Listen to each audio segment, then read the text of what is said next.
Insurance 3000 യൂറോയ്ക്ക് മേളിൽ പോയി. അതായത് നാട്ടിലൊരു നല്ല സെക്കൻഡ് ഹാൻഡ് സ്വിഫ്റ്റ് കാറൊക്കെ മേടിക്കുന്ന പൈസ ഇവിടെ ഇൻഷുറൻസിന് മാത്രമായി എന്നുള്ളതാണ് സത്യം. ഒന്നാമതായിട്ട് നമ്മൾ ഇൻഷുറൻസ് എടുക്കുമ്പോൾ കുറച്ച് ക്ഷമ കാണിക്കുന്നത് വളരെ നല്ലതായിരിക്കും. നമ്മളൊരു 3-4 സ്ഥലത്തെങ്കിലും നമ്മുടെ ഡീറ്റെയിൽസ് എല്ലാം പറഞ്ഞു കൊടുത്ത് ഒരു കൊട്ടേഷൻ എടുക്കുന്നത് നല്ലതായിരിക്കും. ആദ്യമായിട്ട് ഇൻഷുറൻസ് എടുക്കുന്നവർ പ്രത്യേകം ഓർക്കണം, വന്നിട്ട് 1 വർഷം ആകുന്നതിന് 1-2 ആഴ്ച മുമ്പാണെങ്കിൽ പോലും അങ്ങനെ വണ്ടി എടുത്തു കഴിഞ്ഞാൽ ഇൻഷുറൻസ് കുറഞ്ഞിരിക്കും. ഇൻഷുറൻസ് ഓൺലൈനായി എടുക്കാൻ നോക്കുന്നതും റേറ്റ് കുറയാനായിട്ട് സഹായിക്കും. ഓൺലൈനായിട്ട് റിന്യൂ ചെയ്യുമ്പോൾ നമ്മുടെ വണ്ടി ഡീറ്റെയിൽസ് വന്നില്ലെങ്കിൽ നമുക്ക് രാത്രി ഒരു 7 മണിക്ക് ശേഷം അറ്റംപ്റ്റ് ചെയ്യുന്നത് നല്ലതായിരിക്കും. കാരണം അവർ ആ സമയം കൂടുതൽ ഓൺലൈൻ ഇൻഷുറൻസ് പ്രൊമോട്ട് ചെയ്യാൻ ശ്രമിക്കും. അപ്പോൾ നമുക്ക് ഓൺലൈനായിട്ട് ഇൻഷുറൻസ് എടുക്കുമ്പോൾ ഒരു 400-500 യൂറോ വരെ കുറവ് കിട്ടാനുള്ള ഒരു ചാൻസ് ഉണ്ട്. അപ്പോൾ നിങ്ങൾ അങ്ങനെയും ട്രൈ ചെയ്യുമല്ലോ. പിന്നെ അത് സ്കീമിൽ അടയ്ക്കാം, ഫുൾ പേയ്മെൻ്റ് ഉണ്ട്. ജസ്റ്റ് ഇനിഷ്യൽ എമൗണ്ട് അടച്ചിട്ട് മന്ത്ലി കട്ട് ചെയ്യുന്ന പരിപാടികളുണ്ട്. ഫസ്റ്റ് ഇൻഷുറൻസ് എങ്ങനെ പോയാലും ഹൈ ആണ്. സെക്കൻഡ് ഇൻഷുറൻസ് ക്ലെയിം ഒന്നും നമ്മൾ ആക്സിഡൻറ്റോ ഒന്നും ഇല്ലെങ്കിൽ അതിൻ്റെ ക്ലെയിം ബോണസ് ഒരു 55% ആണ് ബോണസ് അവർ ആഡ് ചെയ്യും. നമ്മൾ 1 വർഷം കഴിഞ്ഞ് 2 വർഷം കഴിഞ്ഞ് വണ്ടി മേടിക്കാൻ അങ്ങനെയാ പ്ലാനെങ്കിൽ നമ്മൾ ലൈസൻസ് എടുത്തിട്ടേ വാങ്ങാവുള്ളൂ. അല്ലെങ്കിൽ വരുമ്പോൾ ഒരു 6 മാസം കഴിയുമ്പോൾ വണ്ടി വാങ്ങിക്കണം. അതൊരു ഘടകമാണ്. കാരണം 1 ഇയർ കഴിഞ്ഞാൽ നമുക്ക് ഒരു ബെനിഫിറ്റും കിട്ടില്ല. നമ്മൾ വെറും ഒരു ഫ്രഷ് ലേണേഴ്സിനെ പോലെ അവർ പേയ്മെന്റ് കൂട്ടി വെക്കും. വണ്ടി അപ്പം നമ്മൾ പോയി കണ്ടു, നമ്മൾ സെലക്ട് ചെയ്തതിന് ശേഷം വണ്ടിക്ക് അഡ്വാൻസ് എടുത്തു കഴിഞ്ഞാൽ ഉടനെ തന്നെ നമുക്കിപ്പോൾ ഒരാഴ്ചക്കുള്ളിൽ മിക്കവാറും അവർ തന്നെ NCTയും ടാക്സും ഇല്ലേ അവരെടുത്തു തരും. നമ്മൾ അതിന്റെ പേയ്മെന്റ് കൊടുത്താൽ മതി. അപ്പോൾ തന്നെ നമ്മൾ ബുക്ക് ചെയ്യുന്ന അന്ന് തന്നെ നമ്മൾ ഇൻഷുറൻസിന്റെ കാര്യങ്ങൾക്ക് വേണ്ടി പോവുക ഇല്ലേ, ഇൻഷുറൻസ് എടുക്കാനായിട്ട്. ഇൻഷുറൻസ് കമ്പനി അവരാണ് ഇപ്പം ഈ നമ്മളെ നോൺ യൂറോപ്പിലുള്ള ആൾക്കാർക്ക് ഇൻഷുറൻസ് കൊടുക്കുന്നത്. അതുകൊണ്ട് പല കമ്പനികളുണ്ട്, അക്സ, ലിബർട്ടി, അലയൻസ്, അങ്ങനെ പല പല കമ്പനികളുണ്ട്. എനിക്കാണെന്നുണ്ടെങ്കിൽ ഇപ്പൊ 1 ഇയർ വന്നിട്ട് 1 ഇയർ കഴിഞ്ഞിട്ട് ആ വണ്ടി എടുത്തുകൊണ്ട് ആക്സായിന്ന് അവർ തരത്തില്ലായിരുന്നു. അതുകൊണ്ട് എനിക്ക് ഒരു പ്രൈവറ്റ് ഏജന്റിനെ നോക്കേണ്ടി വന്നു എന്നുള്ളതാണ്. അങ്ങനെയൊക്കെ ഒത്തിരി ചടങ്ങുകളുണ്ട്. പക്ഷേ നമ്മൾ വണ്ടി എടുത്ത് ഇപ്പം ബ്രോ പറഞ്ഞ പോലെ നമ്മൾ ബുക്ക് ചെയ്തതിനു ശേഷം വണ്ടിയുടെ നമ്പർ പ്ലേറ്റ് മാത്രം മതി ഇവിടെ ഇൻഷുറൻസ് എടുക്കാൻ. പിന്നെ വണ്ടിയുടെ ജസ്റ്റ് ഡീറ്റെയിൽസ് ഈ കമ്പനിക്കാർ തരും, ഏത് CC, എത്ര CC ഉണ്ട്, കാര്യങ്ങൾ. അവരൊരു നമുക്കൊരു റെസിപ്റ്റ് തരും. ആ റെസിപ്റ്റ് നേരെ ഏതെങ്കിലും ഇൻഷുറൻസ് കമ്പനി ചെല്ലുക, ചോദിക്കുന്നതിന് ആൻസർ ചെയ്യുക. അപ്പൊ നമ്മൾ ഈ പേയ്മെന്റ് ചെയ്ത് കഴിഞ്ഞ് നമുക്ക് ഒരാഴ്ചക്കുള്ളിൽ ഇൻഷുറൻസും NCT ഒക്കെ റെഡിയാവും. ഏകദേശം ഒരാഴ്ച. കമ്പനി ഡിപ്പെൻസ് ആണ്. ചില കമ്പനിക്കാർ പുതിയ വണ്ടി അവിടെ ജസ്റ്റ് ഇമ്പോർട്ടഡ് ആയിട്ടുള്ള വണ്ടിയാണെങ്കിലും അവർ വിത്തിൻ 1 വീക്ക് അല്ലെ 2 വീക്സിനുള്ളിൽ NCT എടുത്ത് തരും. ഒരു യൂസ്ഡ് വണ്ടിയാണെങ്കിൽ ചിലപ്പോൾ അതിനകത്ത് NCT ഓൾറെഡി കാണും. ചിലപ്പോൾ അവർ പറയും 2 ആഴ്ചക്ക് ശേഷം അല്ലെ 1 മാസം ശേഷം NCT ബുക്ക് ചെയ്ത് തരാമെന്ന് പറയും. അത് അവനവന്റെ കഴിവ് പോലെ. ചില ഏജൻസിക്കാർക്ക് ഭയങ്കര ഹോൾഡൊന്നും വരത്തില്ല. ഇന്ന് കൊടുത്ത നാളെ NCT കിട്ടുന്ന ചില ഏജൻസിക്കാർ അത് ഓരോരുത്തർ കമ്പനിയുടെ നമുക്ക് എടുത്തോണ്ട് പോരാം. കാരണം ഇവർ NCT ഇല്ലെങ്കിലും വണ്ടി തരും. അതായത് ഇൻഷുറൻസ് മാത്രം മതി, അത് ബാക്കി നമ്മൾ അതിന്റെ പേപ്പേഴ്സ് കാണിച്ചാൽ മതി. നമ്മുടെ ഈ വണ്ടിയുടെ ഫ്രണ്ടിൽ വെക്കുന്ന ഡിസ്ക് എന്നാണ് അവർ പറഞ്ഞത്. ഇൻഷുറൻസിന്റെ നമ്പർ ഇയർ കൂട്ടിയുള്ള ആ പേപ്പറിന്റെ ഡിസ്ക് എന്ന് പറഞ്ഞത്. അപ്പോൾ ഇവിടെ വണ്ടി ഓടിക്കണ ഇൻഷുറൻസ് മസ്റ്റാണ്. ഇൻഷുറൻസ് ഉണ്ടെങ്കിൽ വണ്ടി ഓടിക്കാം. ബാക്കിയെല്ലാം പേപ്പർ കാണിച്ചാൽ മതി. അത് സബ്മിറ്റ് ചെയ്തിരിക്കുന്നു. ടാക്സ് എടുക്കണമെങ്കിൽ നമ്മുടെ പേര്, വണ്ടി ഓണർഷിപ്പ് മാറിയ ശേഷം മാത്രം ടാക്സ് എടുക്കാൻ പറ്റുള്ളൂ. അല്ലെങ്കിൽ വേറെ ആൾക്കാരുടെ പേരിൽ ഇപ്പോൾ ഇൻഷുറൻസ് ആയിപ്പോ ടാക്സ് ആയിപ്പോ.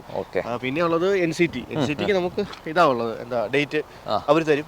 അവർ തന്നു കഴിയുമ്പോഴത്തേക്കും നമ്മൾ ആ ഡേറ്റ് ചെന്ന് എടുക്കുക. അപ്പോൾ അതിനുള്ള അതുവരെ ഓടിക്കാനുള്ള പെർമിഷൻ ഈ വണ്ടി മേടിച്ച പേപ്പറിനകത്തുണ്ട്. ഇമ്പോർട്ടൻ്റ് ആയിട്ട് വേണ്ടത് ഇൻഷുറൻസ് എടുക്കുമ്പോൾ നമ്മൾ പ്രത്യേകിച്ച് പറയണം, നമ്മൾ അപ്പാർട്ട്മെന്റിന്റെ ഉള്ളിലൊക്കെ സേഫ് ആയിട്ടാണ് പാർക്ക് ചെയ്യുന്നത്. നമ്മൾ അത്യാവശ്യമായിട്ട് ഈ വണ്ടി എടുക്കുന്നതിന് തൊട്ട് മുമ്പായിട്ട് നമ്മളൊരു പാർക്കിംഗ് സ്പേസ് കണ്ടുപിടിച്ചിരിക്കണം ഇല്ലേ. മിക്ക അപ്പാർട്ട്മെന്റുകൾക്ക് ഇവിടെ പാർക്കിംഗ് ഉണ്ട്. നമ്മൾ 2000-2500 യൂറോ ഒക്കെ കൊടുത്ത് അപ്പാർട്ട്മെന്റ് മേടിച്ചിട്ട് ഇപ്പൊ അവർ അതും ഒരു ബിസിനസ് ആക്കിയിരിക്കുകയാണ്. അവിടെ പാർക്കിംഗ് ചിലർ കൊടുക്കത്തില്ല. നമ്മളൊരു എക്സ്ട്രാ അതും നമ്മൾ ഈ പറഞ്ഞ പോലെ പിന്നെ റെന്റൽ ഹൗസ് നമ്മൾ കൊടുക്കുന്ന സൈറ്റിലൊക്കെ പോയി തന്നെ ഇപ്പം ഡാഫ്റ്റിലൊക്കെ ഇല്ലേ തന്നെ ഇപ്പൊ പാർക്കിംഗ് സ്പേസ് കണ്ടുപിടിക്കേണ്ട അവസ്ഥയുണ്ട്. ചിലർക്ക് പിന്നെ റോഡ് സൈഡിൽ തന്നെ ഇപ്പൊ അതായത് വീടിന്റെ ഫ്രണ്ടിൽ തന്നെ അവർക്ക് അപ്പാർട്ട്മെന്റ് അല്ലെങ്കിൽ അവിടെ റോഡ് സൈഡിൽ തന്നെ ഫ്രീ ആയിട്ട് പാർക്ക് ചെയ്യാനുള്ള സൗകര്യമുണ്ട്. കുറച്ച് റിസ്ക് ഉണ്ട് അതിനകത്ത്, എന്നാലും അങ്ങനെ പാർക്ക് ചെയ്യുന്നവരുണ്ട്. അല്ലെങ്കിൽ പിന്നെ പല ഘടകമുണ്ട് കേട്ടോ. നമ്മൾ ഈ കോംപ്രിഹെൻസീവ് ഇൻഷുറൻസ് ഉണ്ട്, ഇൻഡിവിജ്വൽ ഇൻഷുറൻസ് ഉണ്ട്, വണ്ടി മാത്രം ഓടിക്കാനുള്ള ഇൻഷുറൻസ് ഉണ്ട്. അപ്പൊ അതനുസരിച്ച് കുറയും. ഇപ്പൊ നമുക്ക് HSC ഒരു ജോലിയാണ്, ഇപ്പൊ നേഴ്സാണ്, ഫ്രണ്ട്ലൈൻ വർക്കേഴ്സ് ആണ്, പിന്നെ ഇൻഷുറൻസ് ഒന്നിനകത്ത് ഒത്തിരി ബോണസ് ഒക്കെ ഉണ്ട്. പിന്നെ ഒരു ആയിരക്കണക്കിന് ഏജൻസികളുണ്ട്, ഇൻഷുറൻസ് കമ്പനികളുണ്ട്. പലരെയും വിളിച്ച് ചോദിക്കുക, എന്നിട്ട് കോട്ട് എടുക്കുക, എന്നിട്ട് ഇൻഷുറൻസ് നമ്മൾ ഫിക്സ് ചെയ്യുക. യെസ്. പിന്നെ അത് സ്കീമിൽ അടയ്ക്കാം, ഫുൾ പേയ്മെൻ്റ് ഉണ്ട്, ജസ്റ്റ് ഇനിഷ്യൽ എമൗണ്ട് അടച്ചിട്ട് മന്ത്ലി കട്ട് ചെയ്യുന്ന പരിപാടികളുണ്ട്. ഫസ്റ്റ് ഇൻഷുറൻസ് എങ്ങനെ പോയാലും ഹൈ ആണ്. സെക്കൻഡ് ഇൻഷുറൻസ് ക്ലെയിം ഒന്നുമില്ല, നമ്മൾ ആക്സിഡൻറ്റോ ഒന്നും ഇല്ലെങ്കിൽ അതിൻ്റെ ക്ലെയിം ബോണസ് ഒരു 55% ആണ് ബോണസ് അവർ ആഡ് ചെയ്യുന്നത്. അപ്പോൾ നമുക്ക് പിന്നെയും എമൗണ്ട് കുറയും. അങ്ങനെ വർഷം കൂടുന്നതനുസരിച്ച് നമ്മുടെ ഇൻഷുറൻസിൻ്റെ എമൗണ്ട് കുറഞ്ഞുകൊണ്ടേയിരിക്കും.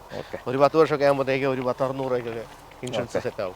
എന്നോട് ഈ ഒരാൾ ചോദിച്ചായിരുന്നു, പിന്നെ നമ്മുടെ ഒരു സബ്സ്ക്രൈബർ ചോദിച്ചായിരുന്നു, ഇവിടെ ഈ ടയർ അലൈൻമെന്റ്, വീൽ അലൈൻമെന്റ് ഒക്കെ നമ്മൾ നാട്ടിലൊക്കെ നമ്മൾ സ്ഥിരം ചെയ്യാറുണ്ടല്ലോ, അപ്പൊ അത് സെപ്പറേറ്റ് ചെയ്യേണ്ടതുണ്ടോ എന്നൊക്കെ ഇങ്ങനെ ചോദിച്ചായിരുന്നു. ഉണ്ട്. ഇവിടെ എല്ലാ വണ്ടികൾക്കും നമ്മളൊരു 6 മാസം കൂടുമ്പോൾ അലൈൻമെന്റ് ചെയ്യുന്നത് നല്ലതാണ്.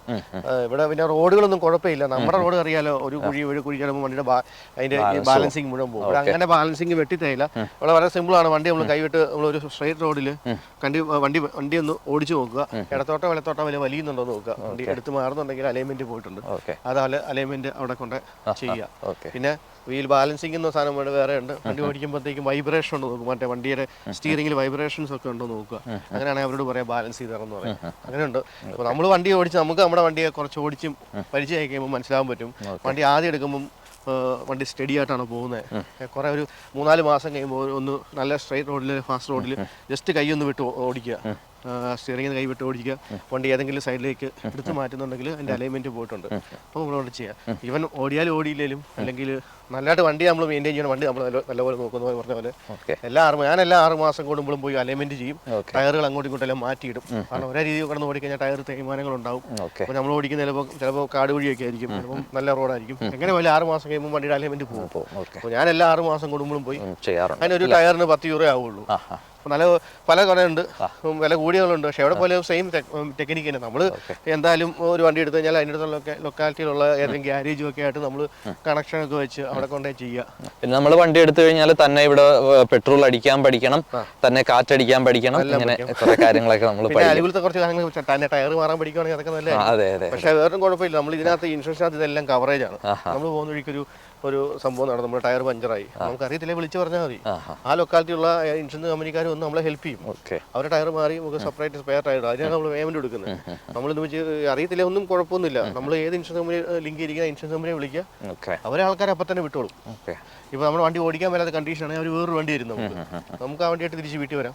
പിന്നെ ഇവർ നമ്മുടെ വണ്ടി എടുത്ത് എവിടെയാണ് കൊണ്ട് ഗ്യാരേജ് കൊണ്ടിടും, നന്നാക്കി തരില്ല, അത് അവിടെ കൊണ്ടിടും. പിന്നെ നമ്മൾ പൈസ തരും. എന്നാലും നമുക്കൊരു സേഫായിട്ട് വീട്ടിലെത്തിക്കാന്നുള്ള ഒരു റെസ്പോൺസിബിലിറ്റി അവർക്കുണ്ട്. അതിനാണ് നമ്മൾ ഇൻഷുറൻസ് കൊടുക്കുന്നത്. അപ്പോൾ അതെല്ലാം അത് കവറേജ്. അപ്പോൾ ഓരോ ഇൻഷുറൻസ് അത് എഴുതിയിട്ടുണ്ട്, എന്തൊക്കെ കവറേജ് ചെയ്തിട്ടുണ്ട്, എന്തൊക്കെ കവറേജ് ചെയ്യത്തില്ല, അതൊക്കെ ശരിക്കും വായിച്ച് നോക്കുക. ചിലതൊക്കെ എല്ലാം ഡീറ്റെയിൽ ആയിട്ട് എഴുതിയിട്ടുണ്ട്. നമ്മൾ വൈൻഡപ്പ് ചെയ്യാണ്. ഒരു റൗണ്ടൊക്കെ നമ്മൾ നടന്നിട്ട് വന്നു, ഒരു നടപ്പൂടായി ഒരു കലോറി. അതെ. അപ്പോൾ നമ്മൾ വണ്ടികളുടെ വീഡിയോ, ഹൈബ്രിഡ് വണ്ടിയുടെ വീഡിയോ, അങ്ങനെയൊക്കെ നമ്മൾ കുറേ വണ്ടികളുടെ വീഡിയോ ഒക്കെ ഇട്ടിട്ടുണ്ട്. നമ്മൾ ഡിഫറെൻറ്റ് ടോപ്പിക്സുമായിട്ട് ഇനിയും വരുന്നതാണ്. നമ്മളെ സപ്പോർട്ട് ചെയ്യുന്നതിൽ നന്ദി. വീണ്ടും കാണാം. Bye bye. See you.